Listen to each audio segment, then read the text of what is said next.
बिस्मिल्लाहिर्रहमानिर्रहीम। अस्सलामु अलैकुम। नाज़रीन, मैं अवैस रहमान आपके साथ मुखातब हूँ।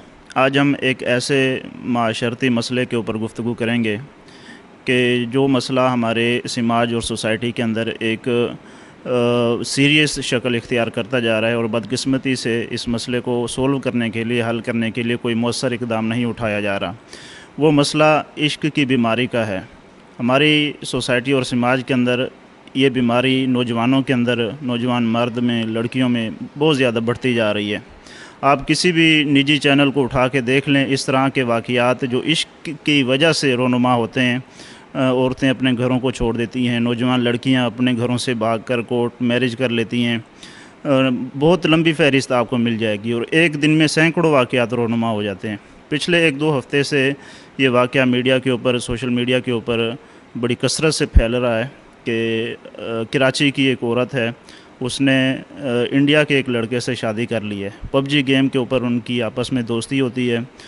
अब वो औरत ऑलरेडी एक शादीशुदा औरत है और उसके 3-4 बच्चे भी हैं।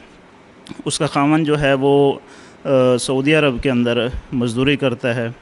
अब औरत ने पबजी गेम पे उस इंडियन लड़के के साथ इश्क किया, उससे मोहब्बत की। उसके बाद उसने उस अपने खामन का घर बेचा, दुबई गई, दुबई से फिर नेपाल गई, नेपाल से फिर वो इंडिया गई। अब वहाँ पे गिरफ़्तार हो गई। अब सारी सूरत हाल ये है कि वहाँ पे उसने शादी कर ली है, ज़मानत हो गई है उसकी। इसी तरह दुआ ज़हरा का जो पिछले साल मामला बना था वो भी यही था।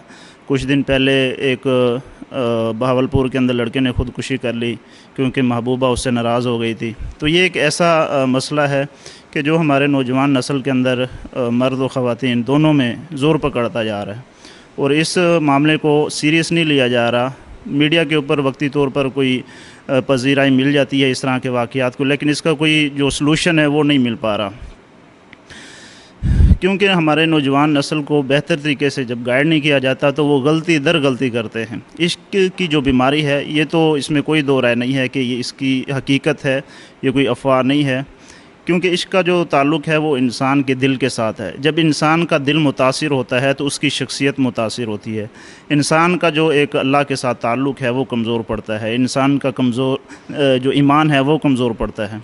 तो जब इंसान का दिल मुतासिर होता है तो इंसान की शख्सियत मुतासिर होती है और इंसान की जो अखलाकियात हैं वो मुतासिर होती हैं। फिर बंदा ऐसा ऐसा इस बीमारी को लेकर, इस रोग को लेकर डिप्रेशन का शिकार हो जाता है। जब डिप्रेशन का शिकार होता है तो फिर उसे सुकून की ज़रूरत होती है कि कहीं ना कहीं से मुझे कोई खुशी मिल जाए, मुझे दिली इत्मीनान और सुकून मिल जाए, ज़हनी तौर पर मुझे सुकून मिल जाए। तो फिर इसके लिए वो स्मोकिंग का इस्तेमाल करता है, नशावर चीज़ों का इस्तेमाल करता है, शराब का इस्तेमाल करता है कि इन चीज़ों से शायद मेरे दिल और दिमाग को कोई सुकून मैसर आ जाए, क्योंकि उस वक़्त उसके जो मामलात होते हैं वो उसके हाथ से छूट चुके होते हैं। बस उसके जो खाने पीने के मामलात हैं, उसके जो फैमिली के साथ ताल्लुकात हैं वो बहुत ज़्यादा मुतासिर हुए होते हैं इस बीमारी की वजह से। तो वो समझता है कि शायद इन नशावर चीज़ों से मुझे दिली और ज़हनी इत्मीनान मिलेगा, सुकून मिलेगा। अब वक्ती तौर पर तो इनसे सुकून मिल जाता है, लेकिन फिर वो दोबारा उसी परेशानी के अंदर और उसी डिप्रेशन में दोबारा शिकार हो जाता है और जो उसको सलूशन है, ठीक जो हल है वो नहीं मिल पाता। तो ये इमाम इब्न क़य्यम की एक किताब है जो मेरे सामने है, इसका नाम दवाए शाफ़ी है। इसमें इश्क के मुतालिक उन्होंने काफ़ी सैर हासिल गुफ्तगू की है कि इश्क जो है वो नौजवानों को लगता कैसे है, लग जाए तो फिर इसका हल क्या है, जब लगता है तो इब्तदाई मराहिल उसके क्या होते हैं, दरमियानी मराहिल क्या होते हैं, जो इश्क का जो आखिरी मरहला है उसमें इंसान की क्या सिचुएशन होती है, फिर इसको सोल्व कैसे करते हैं। शुरू से आखिर तक उन्होंने काफ़ी इसके ऊपर गुफ्तगू की है। तो ये जो किताब है ये हमारे नौजवान जो साथी हैं, जो बहन हैं, जो भाई हैं, उनको पढ़नी चाहिए। जिनको ये मर्ज़, ये बीमारी अभी नहीं भी लगी उनको भी पढ़ना चाहिए ताकि वो इस बीमारी से बच कर रहें।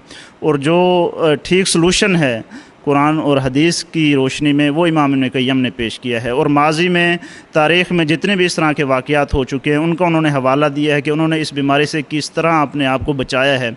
जिसको ये बीमारी लग गई थी उन्होंने फिर किस तरह इससे जान छुड़ाई है।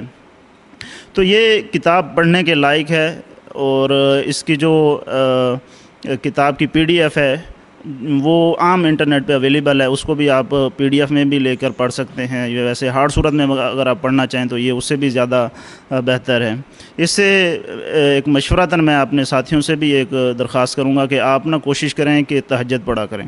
جب آپ تہجد پڑھیں گے، اللہ سے دعا کریں گے، اللہ سے اپنا لو لگائیں گے، دل لگائیں گے، تو انشاءاللہ اس طرح کے جو مسائل ہیں جو ہمارے معاشرے کے اندر آئے روز بڑھتے جا رہے ہیں، آہستہ آہستہ ختم ہونا شروع ہو جائیں گے۔ قرآن پاک کی تلاوت کیا کریں، دل کی جو بیماریاں ہیں اس کی جو سب سے بہترین جو غذا اور دوا ہے وہ قرآن پاک کی تلاوت ہے۔ اللہ تعالیٰ آپ کو جزائے خیر دے۔ والسلام۔